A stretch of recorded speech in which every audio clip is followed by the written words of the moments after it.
Децата кои се обседнати од видеоигри може да станат зависни од нив, дури и да покажат знаци на ментални нарушувања, се наведува во најновото истражување објавено во журналот Педиатрија. Меѓународен тим на научници 2 години следел околу 3000 ученици од основни и средни училишта и открил дека најзагреаните за игрите имале и најголеми проблеми. Доктор Майкл Манос е психолог од детската болница во Кливленд, Охајо. Ова е прва студија што открива дека децата кои патолошки навикле во игрите го зголемиле нивото на депресија, анксиозност и социјална фобија.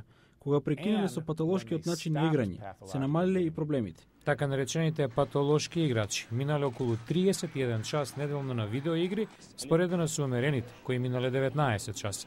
Споредбата открила дека децата во првата категорија се со поголем ризик од социјална фобија.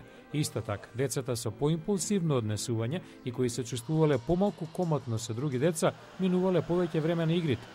Експертите го гледаат спасот во умереност. Родителите треба да го ограничат времето на играње. Децата од категоријата патолошки играчи ќе пружат отпор и затоа родителите можеби ќе треба да побараат помош од стручњак за ментално здравје. Американската академија за педиатрија препорачува за помалите деца времето минато на видеоигри, на компјутер или пак во гледање на телевизија да не биде повеќе од 1 час дневно.